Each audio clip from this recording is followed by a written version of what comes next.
Hey guys, it's Mooty here, and today I'm going to discuss the VGC 16 meta, and if you haven't been aware, then you're just like living in a rock or in a hole or up in the sky. Clearly you're not living on Twitter, on social media, and everywhere else where you should be living, right?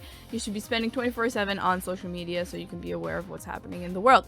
VGC 16 now includes cover legends. So initially I saw this and I was like, this metagame is disgusting, this metagame is gonna be so gross, I'm not gonna play it, I refuse to play it, I think it's stupid, I thought VGC 15 was stupid, they just made it worse, they went in an opposite direction, I have no other like useful commentary to provide in this situation.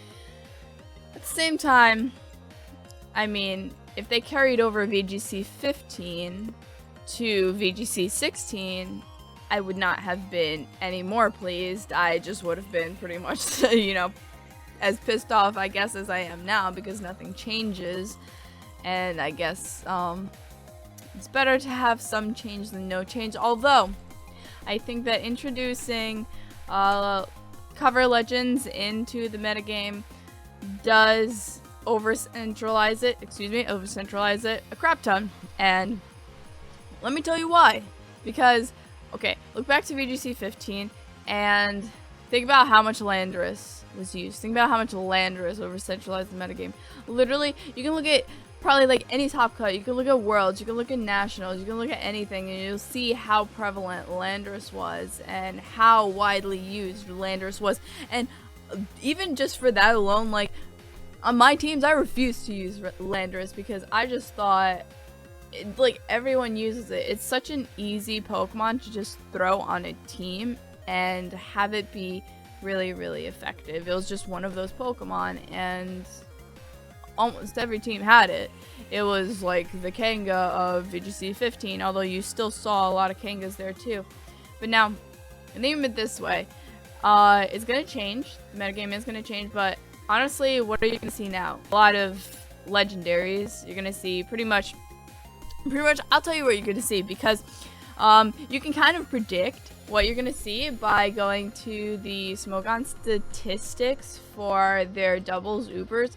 Granted, the Pokemon that they do include there are different than what's actually allowed in VGC, because they include stuff like Arceus and Mew, legendaries that you can get through events such as Arceus and Mew and Keldeo. Those things are not allowed.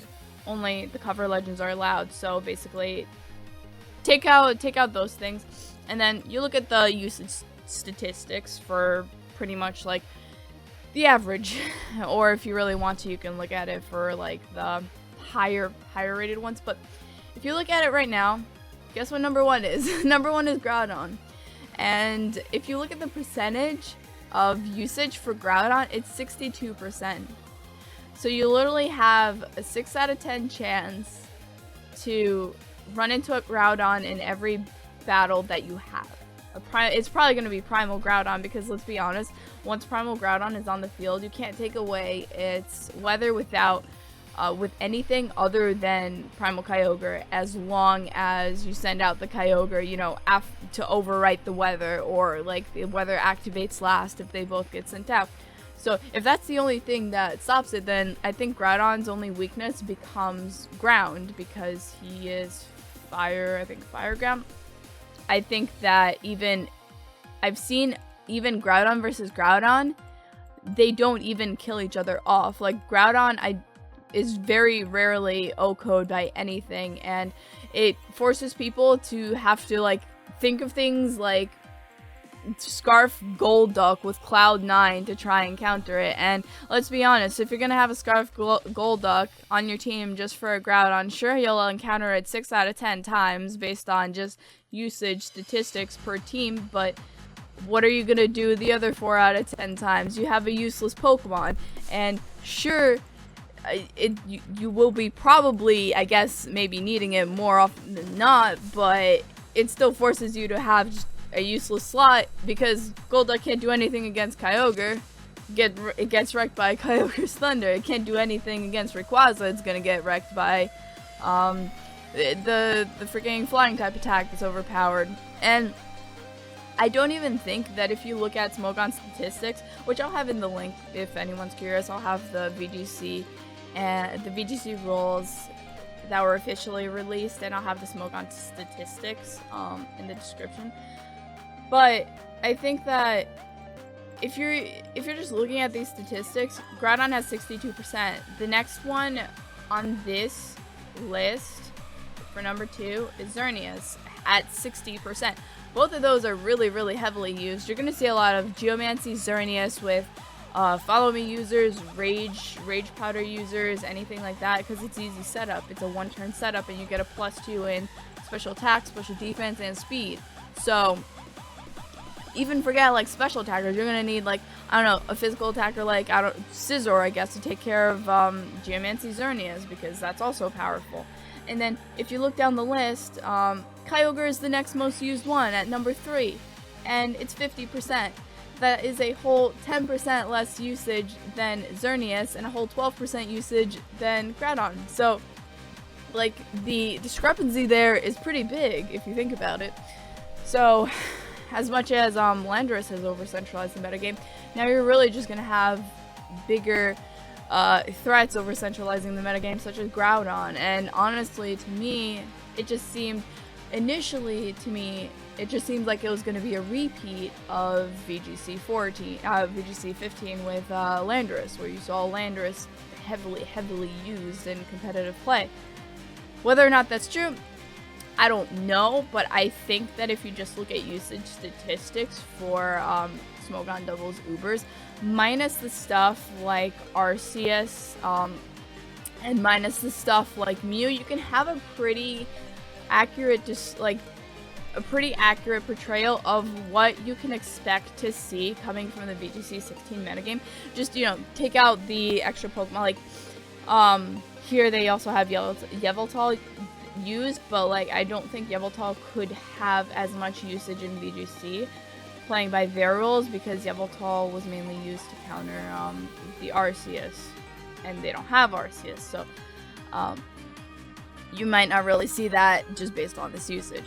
But in the overall, I guess, scheme of things, you're gonna be seeing a lot of legends, and I'm sure that's what they wanted, but at the same time, it's going to make Pokemon like, I don't know, Sock Pokemon, like just like little like niche picks, like, I don't know, Sock, Trevenant, just those small like picks that could be useful to teams. I feel like that you're just going to see less of them, because people are going to kind of feel obligated to bring the legends. People are going to want to fill their slot up with the most powerful Pokemon, and it just like, it bumps the tier up a bit to where you're not really gonna see the smaller used picks, I don't think. But like I said, it's just my prediction. I don't know how accurate it's gonna be.